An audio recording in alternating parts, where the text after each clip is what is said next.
Улсын хэмжээнд шатгууны нийлүүлэлт Оросын холбооны улсын нөхцөл байдалтай холбогдуулан эрс багассан. За үүнээс болж иргэд олон хоногоор шатгуунд дугаарлах. За мөн одоо засгийн газрын гаргасан шийдвэрийн дагуу 50,000 төгрөгийн лимиттэйгээр дугаарын хязгаарлалтаар шатгуун олгосон гэх мэт ийм шийдвэрүүдийг өнгөрсөн 7 хоногт хэрэгжүүллээ.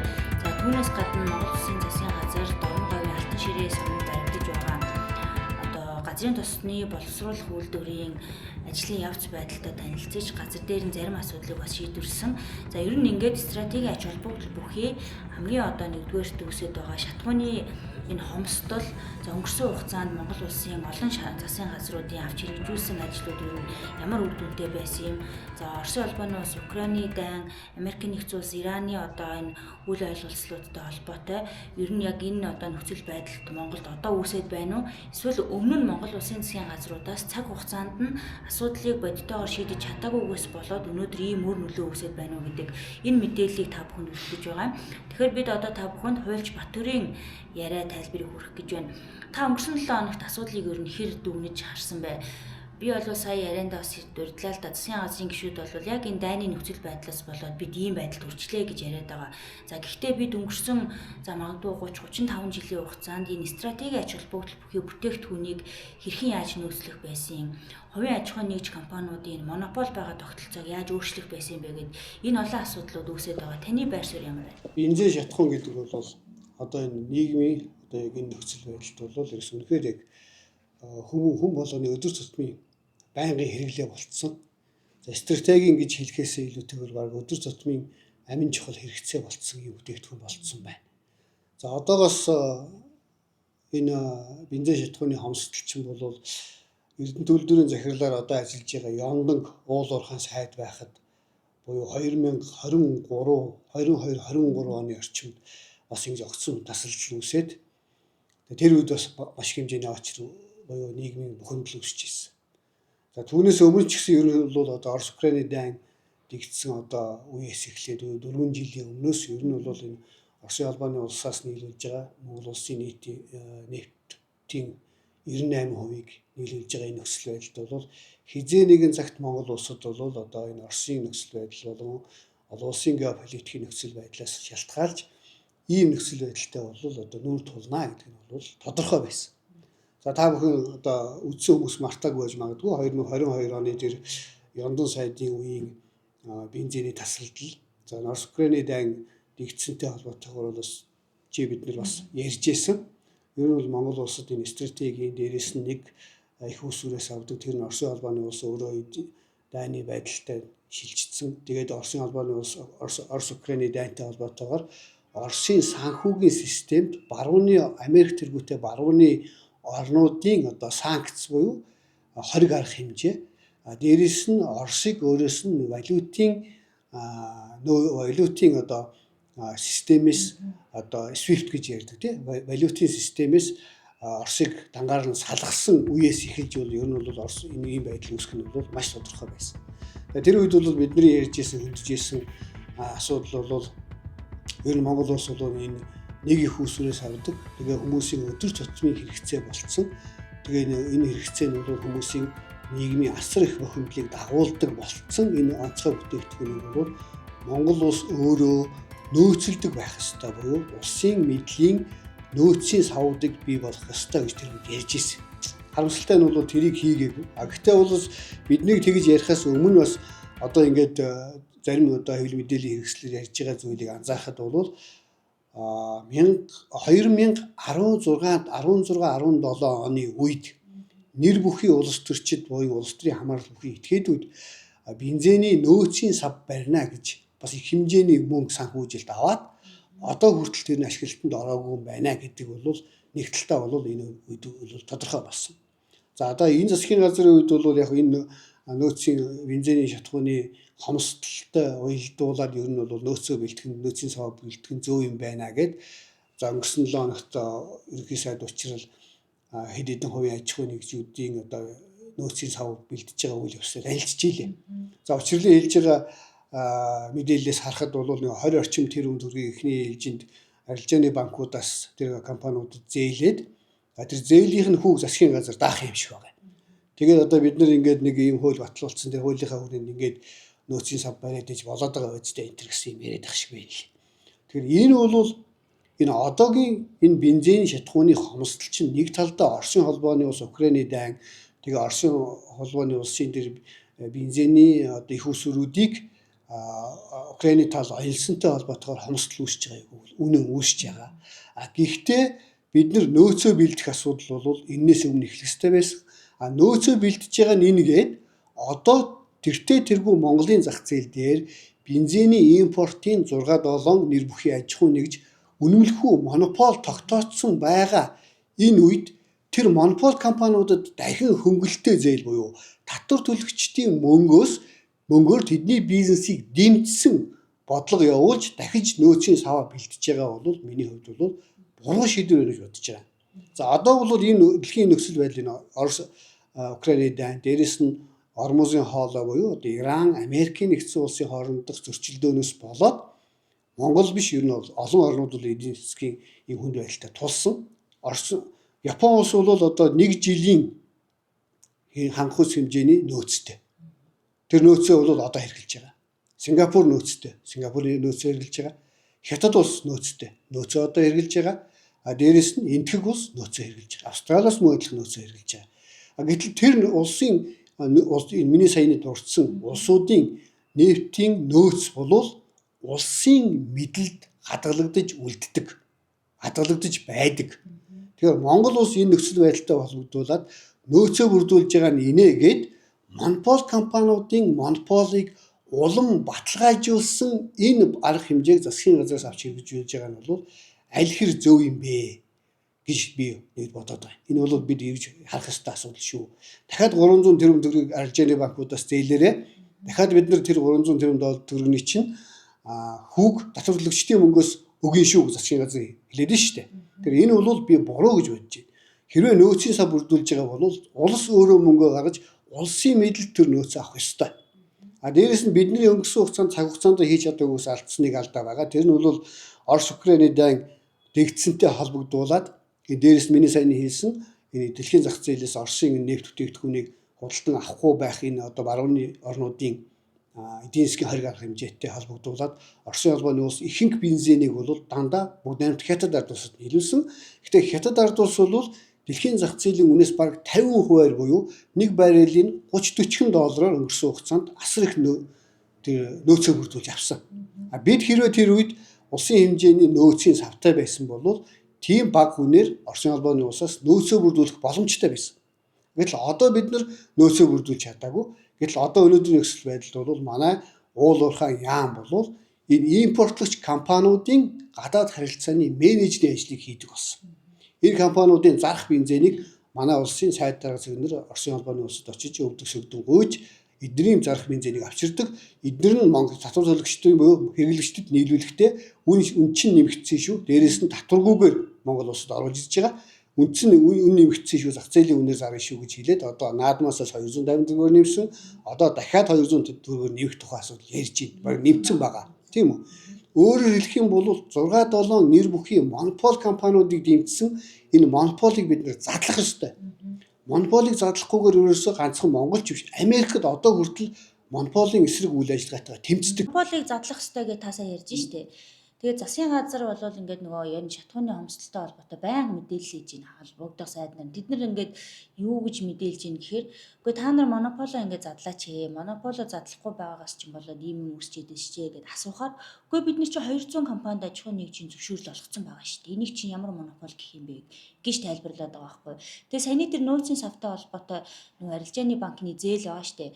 Энд чинь нийт бол нэг 300 тэрбум төгрөгийн зээлийг гаргаж иж 1-3 сар хүртэлх хугацааны одоо энэ нөөцийг хадгалах савтай болно гэж одоогийн байдлаар таамаглаж байгаа боловч 150 тэрбум төгрөгийг зөвхөн шунхлаа компанид өгчихсөн байгаа. За 10-аас 20 тэрбум төгрөгийг нь бол сая нөгөө нөөцийн сав бариад танилцуулаад байсан Сан Петролиум гэдэг компанид өгчихсөн байгаа. Тэгэхээр нөгөө таны яриад байгаа монополыг задлъя гэдээ ярихлаар яг энэ ирэх барьж байгаа засгийн газар тийм хариулт өгöd байгаа. Тэгээ монополыг задлахгүйгээр эрүүл өрсөлдөөнд зах зээлийн тухай хизээч ярих хэрэггүй, хизээс бодох хэрэггүй, тэндээс тэр монопол зах зээлээс хэрэглэгчдийн эрх ашигт нийцсэн хэрэглэгчийг дэмжсэн шийдвэр гаргах тийм үн тогтоох ямар ч боломжгүй. 200 аж ахуй нэгж холбогдох яамнаас тусгай зөвшөөрөл авсан гэхдээ хийж чадахгүй байгаа. Яагаад хийж чадахгүй нөх юм бол тэр хүмүүсийг яг энэ бусад одоо нэр бүхий 6-7 компанитай адилханаар эргэлтийн хөрөнгийн зээл, савны зээл, сав барихтай холбоотой ямар ч дэмжлэгийг үзүүлэхгүй. Яагаад гэх юм бол энэ 6-7 компани бол төртөө холилдсон, төртөө хамтарч бизнес хийдэг, төрийн албан тушаалтан, төрийн авилгач түшмэтийг тижээдэг 6-7 компани байгаа. Тийм учраас энийг задлахгүйгээр буюу энэ төвлөрлийг задлахгүйгээр бид нар Монголын хэрэглэгчдийг бензиний дарамтаас, шатхууны үүдэлтэй, эдийн засгийн дарамтаас, шатхуунаас үүдэлтэй инфляцаас хамгаалах ямар ч боломж байхгүй.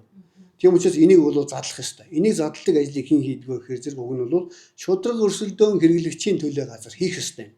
Чи өмчлөлөө задал. Чи өмчлөлөө олон нийтийн болго. Чи өмчлөлөө нэг бол импортын бизнесийг өөр аж ахуй нэгжүүд хий. Жижиглэнгээ өөр аж ахуй нэгжүүд хий гэж ингэж төрийн зүгээс зохицуулт хийж энэ монополтой тэмцдэг байхгүй. Гэтэл чөлөөт өрсөлдөөний хамгийн бодит жишээ буюу арчлал, зах зээлийн эдийн засгийн дэлхийн загвар болсон Америкийн нэгдсэн улсад хүртэл энэ монополийн эсрэг үйл ажиллагааг одоо хүртэл явуулж байгаа. Та бүхэн санаж байгаа бол хэдхэн жилийн өмнө, хэдхэн сарын өмнө нэр бүхий одоо Microsoft компани тодорхой үйлдлийн системүүд энэ зах зээл дээр хит монополийг бий болгоод яана гэж тэдэнд торгуул тавьж байгаа. Тэрийгэ задлахыг шаардаж задлж байгаа. Шүүх хурлуулсан тийм үү?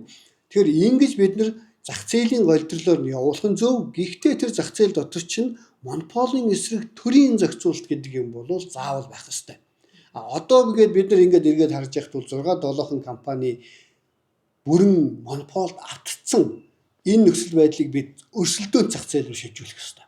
Энийн хамгийн түрүүний ажил магадгүй одоогоос хэдэн жилийн 10 гаруй жилийн өмнө баярын засгийн газрын үед Оросын холбооны улсын Роснефть буюу Монголын бүх аж ахуй нэгжүүдийн бараг 40-50%-ийн бензин шатхууныг нийлүүлж байгаа Оросын төрийн өмчт компани Монголын мянганы замын дагуу 100 шатхуун түгээх стан, жижиглэнгийн шатхуун түгээх станцыг бид байгуулъя гэсэн санал засгийн газар тавьж ирсэн.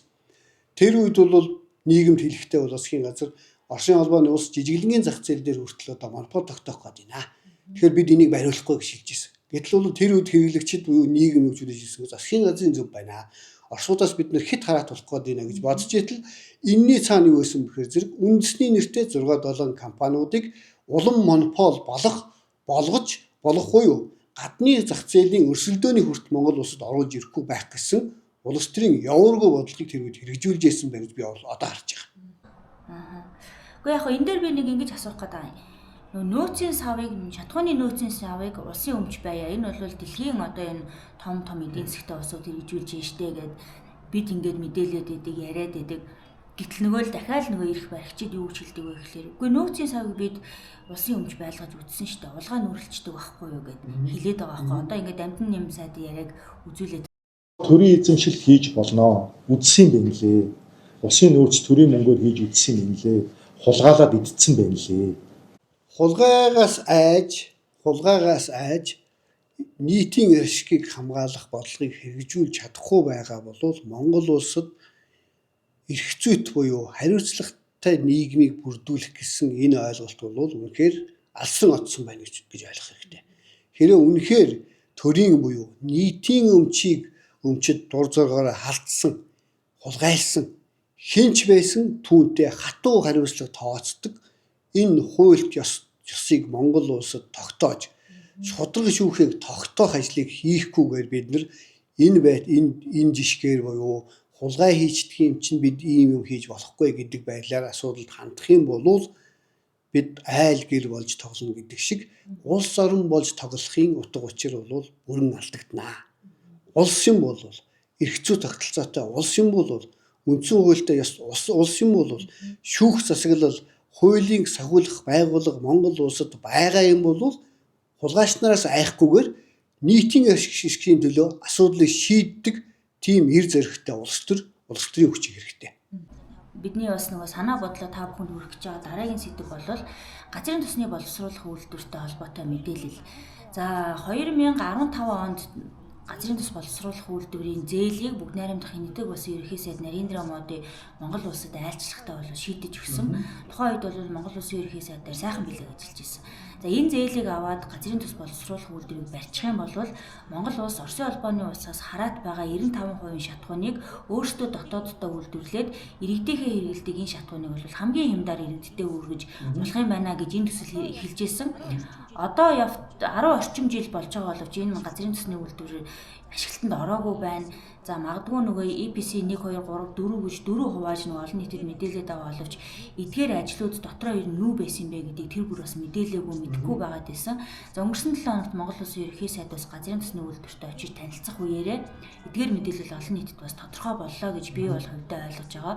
Тухайлх юм бол EPC 1 2 нь бол тухайн одоо нөгөө бүс нутагт тэр газрын төс боловсруулах үйлдвэрийг барьж байгаа одоо офисын ажилчид болон тухайн одоо ажиллаж байгаа энэтхэгийн ажилчдад зориулсан байр, офис гэх мэтчлэн ус тоог захилгааныг татах энэ ажлууд явсан бол EPC 3 4 нь бол яг нөгөө газрын төс боловсруулах үйлдвэрийн хамгийн хэрэгцээтэй буюу захилгаан станц болон нөгөө газрын тос бүтээгдэхүүн нэрх тэр үйлдвэрийг яриад байгаа юм лээ.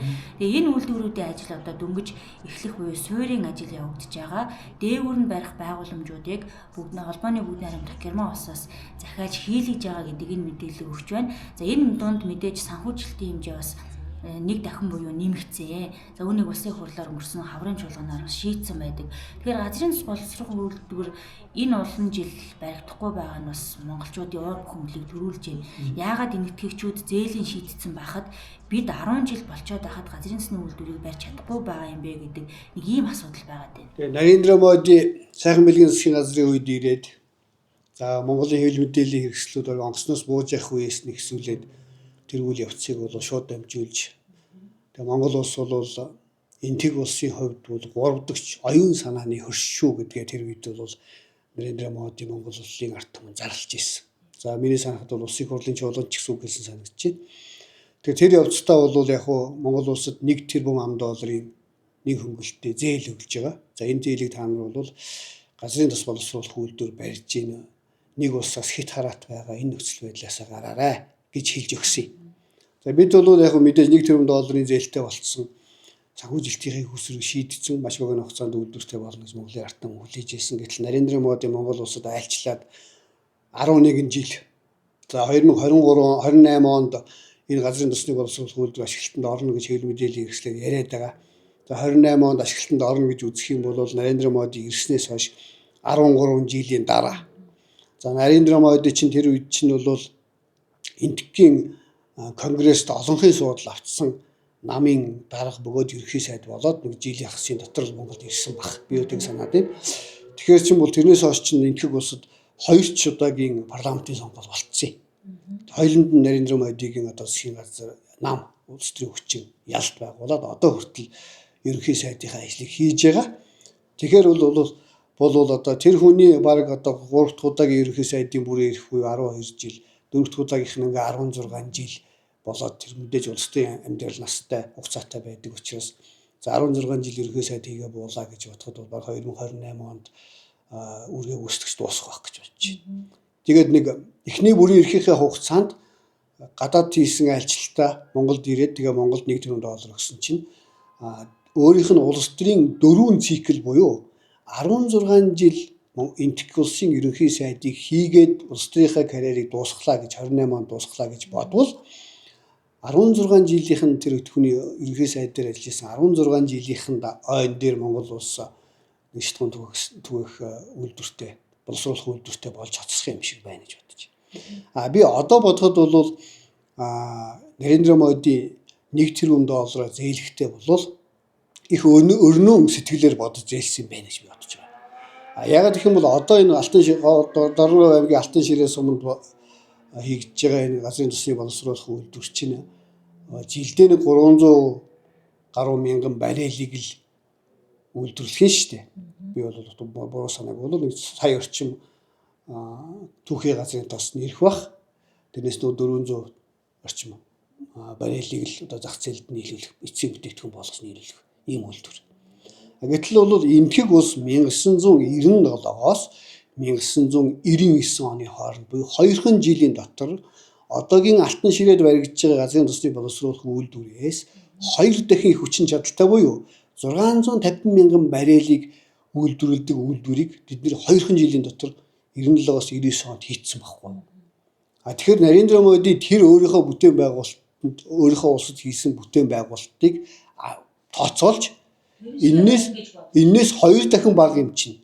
Дээрэс нь энэ улс чинь өөрөө дэлхийн одоо хамаг одоо түүхийн эд материалыг хамгийн хямдханаар үйлдвэрлэж байгаа, чанартай үйлдвэрлэж байгаа хятадын одоо шилийн үзүүн дээр сууж байгаа учраас маш богинохон тээвэр логистиктэй учраас энэ үйлдвэрийг бол монголчууд за бүр их удлаа гэхэд 2 жилийн дараа буюу 2017-18 он хэд үйлдвэртэй болоод эдгээр маань нэг 50% өөрсдөө хангаад ах шаталтай болчихно гэж бодож зээлсэн юм байна гэж би одоо ойлгох бодож байна. Тэрэн дээр ороод 2 жилийн дотор дуусгана гэдэгт бол за дуусчвал сайн.